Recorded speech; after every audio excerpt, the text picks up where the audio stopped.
오늘은 면접 스터디만 하고 오는 날이니까 그냥 대충 이렇게 하고 나갈게요.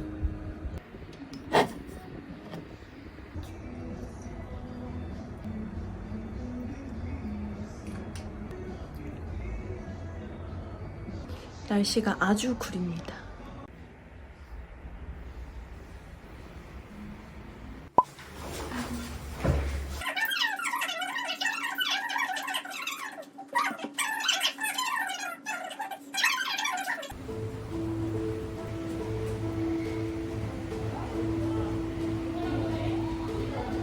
비가 너무 많이 온다.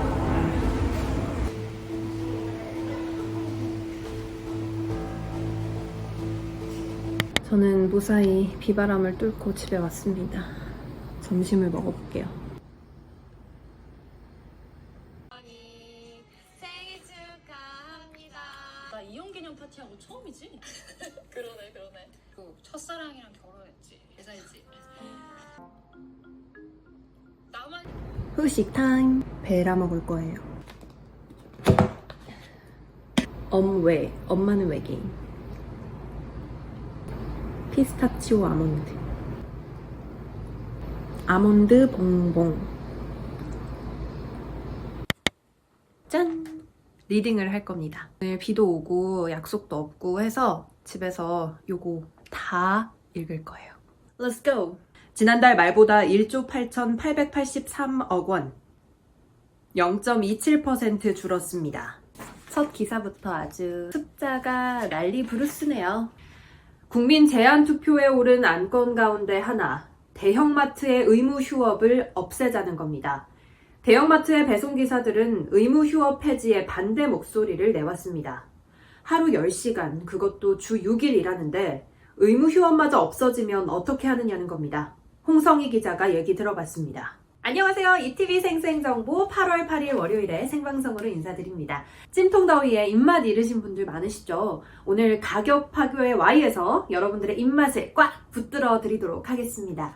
이탈리아가 2025년쯤 러시아산 가스에서 완전한 독립을 이루겠다는 목표를 세웠습니다.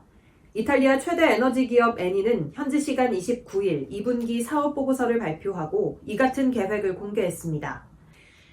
수요일 밤 스포츠 뉴스입니다. 동아시안컵 축구 4연패에 도전하는 벤투호가 현재 중국과 대회 1차전을 치르고 있는데요. 월드컵을 앞두고 국내파 선수들에게 시험 무대가 될 전망입니다. 손장훈 기자입니다. 육상 세계선수권 은메달을 따낸 우상혁 선수가 오늘 공식 시상식을 가졌습니다. 어떤 모습이었을까요? 대한민국에 불어온 골프 열풍, 골프의 매력에 푹 빠진 건 스타들도 마찬가지인데요. 그 중에서도 푸른 그린 위를 핑크빛으로 물들이며 골프와 사랑, 사랑과 골프 모두 잡은 스타들을 지금 SNS 뉴스에서 만나봅니다. 도널드 트럼프 전 미국 대통령이 2024년 치러질 차기 대선에 출마하기로 했으며 오는 11월 중간선거 이전이냐 이후냐 발표 시점만 남았다고 밝혔습니다. 정부가 대형마트의 규제 완화를 검토하고 있습니다. 새벽 배송을 막고 있는 규제를 없애고 매달 2번 문을 닫는 의무 휴업을 폐지하는 방안까지 언급되고 있는데요. 소상공인들은 강하게 반발하고 있습니다. 정세배 기자가 보도합니다. 신나는 일요일 아침, 노래가 좋아! 어젯밤 10시 5분에 북한 황해남도 안악에서 규모 2.6의 지진이 발생했습니다. 여러분 안녕하세요. 스포츠 투나잇의 추지윤입니다. 지난 한 달 동안 이 소식을 얼마나 전해드리고 싶었는지 모릅니다. 한국 육상을 세계 정상으로 올려놓은 스마일 점퍼 우상혁 선수가 마침내 세계선수권에서 새 역사를 만들어냈습니다. 범죄도시2, 탑건 매브릭이 잇따라 흥행에 성공하면서 액션에 의한, 액션을 위한 영화들이 상반기 흥행 코드로 자리 잡았죠.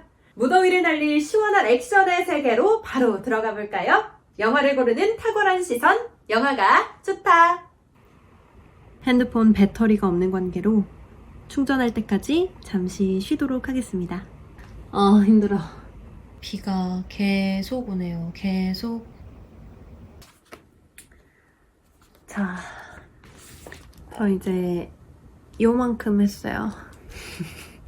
권성동 국민의힘 대표 직무대행 겸 원내대표가 대통령실 구급행정요원 우모 씨의 이른바 사적 채용 논란과 관련한 자신의 발언에 대해 사과했습니다. 유럽이 폭염으로 몸살을 앓는 가운데 현지 시각 19일 영국과 프랑스 곳곳에서 최고 기온 기록을 경신했습니다. LG화학과 SK케미칼 그리고 카카오 이 세 회사는 공통점이 있습니다. 바로 최근 1년 사이에 회사 주가가 많게는 절반까지 떨어졌다는 점입니다.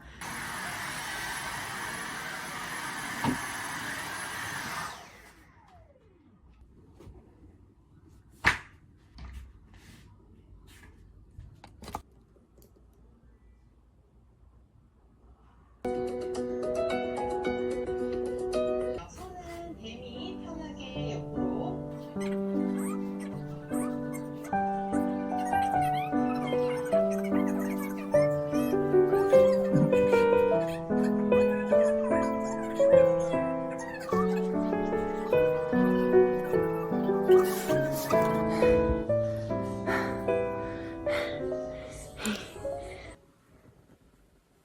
다시 시작. 경북 울진에서 발생한 산불이 확산되고 있는 가운데 더불어민주당 이재명 후보가 오늘 새벽 울진과 강원도 삼척 산불 현장을 비공개로 방문했습니다. 코로나 확산 억제를 위해 설 연휴 철도 승차권은 창가 좌석만 판매하며 고속도로 휴게소 내 실내 취식도 금지됩니다. 현대건설이 한국 프로배구 V리그 최초로 단일 시즌에 10연승 이상을 2차례 달성하는 놀라운 기록을 작성했습니다. 우크라이나 소식입니다. 러시아가 또 민간인 지역에 미사일을 발사해 어린이를 포함해 민간인 20여 명이 숨지는 등 100여 명의 사상자가 나왔습니다. 다음 소식입니다. 방탄소년단 BTS가 미국 라스베이거스에서 대규모 콘서트를 열고 있습니다. 서울에서 선거운동을 하던 더불어민주당 송영길 대표가 둔기에 머리를 맞는 사고를 당했습니다.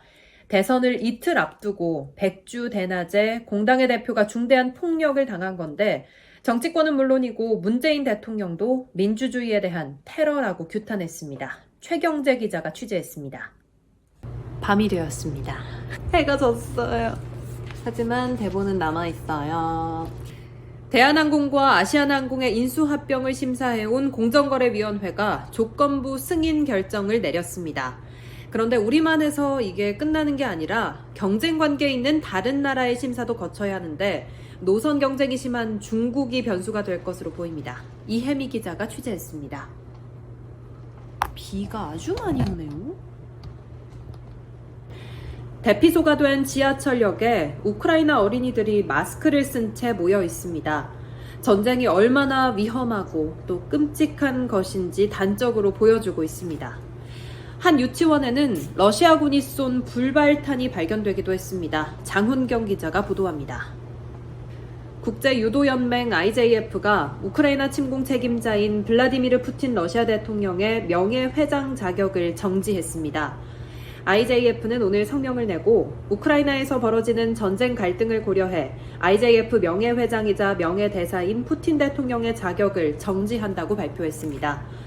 오미크론의 확산과 함께 코로나19 대유행이 정점에 임박해가고 있다고 하는데요. 우리나라에서 코로나19 백신 접종을 시작한 지도 오늘로 딱 1년째가 됩니다. 안녕 여러분. 너무 밤이 되어 버렸네요. 원고가 이만큼이나 남았어요. 그래도 꽤나 적게 남았는데요. 밤에는 큰 소리를 낼 수 없어서 이렇게 조곤조곤 대본을 소화해야 한답니다. 바로 읽어볼게요. 원달러 환율이 또 올해 최고치를 갈아치웠습니다.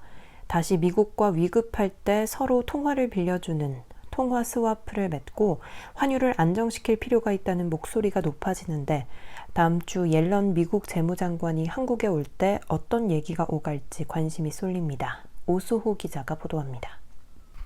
꽤나 숨이 차네요. 여러분 안녕하십니까? 2년 반 넘게 인류를 괴롭혀온 코로나19의 그림자가 참 길고 또 끈질깁니다. 오늘 오미크론 하위 변이 가운데 가장 전파력이 강한 것으로 알려진 BA.2.75가 국내에서 처음 확인됐습니다.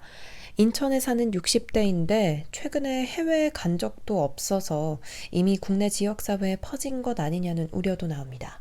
오늘 9시 뉴스에서 자세히 들여다보겠습니다. 먼저 조혜진 기자입니다.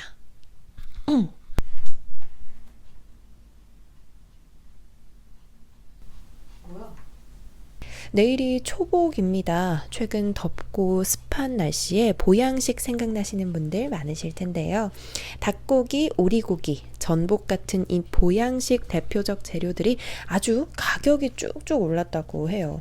닭고기 도매가는 무려 27%, 오리고기는 11%가량 상승했다고 합니다. 중소벤처기업부가 오늘부터 다음 달 26일까지 폐업점포 제도전 장려금 지원 신청을 받습니다. 폐업점포 제도전 장려금은 코로나19 방역 조치의 영향으로 폐업한 소상공인의 재도전을 지원하기 위한 사업으로 폐업 소상공인 업체 5만 곳에 100만 원씩 지급합니다. 지원 대상은 지난해 12월 17일부터 올해 5월 31일까지 폐업을 신고한 소상공인으로 개업 연도에 따라 차례로 신청이 가능합니다. 영화 해피 고 럭키의 주인공 포피는 늘 행복해합니다. 모든 게 긍정적이죠. 경남 창원 주남저수지에 올해도 손님들이 찾아왔습니다. 아열대 기후에 사는 물꿩들이 해마다 날아와 알을 낳으려 둥지를 틀고 있는 건데요. 여러분,